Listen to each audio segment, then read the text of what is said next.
Évangile selon Marc. Chapitre 7. Les pharisiens et quelques scribes, venus de Jérusalem, s'assemblèrent auprès de Jésus. Ils virent quelques-uns de ses disciples prendre leur repas avec des mains impures, c'est-à-dire, non lavées. Or, les pharisiens et tous les juifs ne mangent pas sans s'être lavés soigneusement les mains, conformément à la tradition des anciens, et, quand ils reviennent de la place publique, ils ne mangent qu'après s'être purifiés.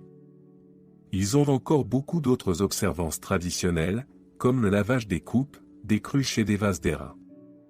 Et les pharisiens et les scribes lui demandèrent, « Pourquoi tes disciples ne suivent-ils pas la tradition des anciens, mais prennent-ils leur repas avec des mains impures ?»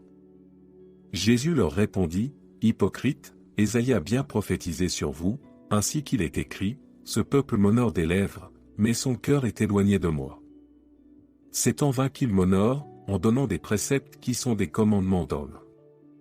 Vous abandonnez le commandement de Dieu, et vous observez la tradition des hommes. Il leur dit encore, vous anéantissez fort bien le commandement de Dieu, pour garder votre tradition. Car Moïse a dit, honore ton père et ta mère, et celui qui maudira son père ou sa mère sera puni de mort.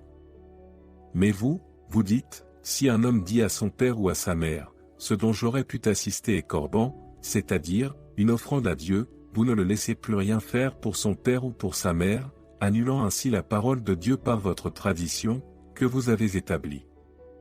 Et vous faites beaucoup d'autres choses semblables. Ensuite, ayant de nouveau appelé la foule à lui, il lui dit, écoutez-moi tous, et comprenez. Il n'est hors de l'homme rien qui, entrant en lui, puisse le souiller, mais ce qui sort de l'homme, c'est ce qui le souille. Si quelqu'un a des oreilles pour entendre, qu'il entende. Lorsqu'il fut entré dans la maison, loin de la foule, ses disciples l'interrogèrent sur cette parabole. Il leur dit, vous aussi, êtes-vous donc sans intelligence? Ne comprenez-vous pas que rien de ce qui du dehors entre dans l'homme ne peut le souiller? Car cela n'entre pas dans son cœur, mais dans son ventre, puis s'en va dans les lieux secrets, qui purifient tous les aliments. Il dit encore, ce qui sort de l'homme, c'est ce qui souille l'homme.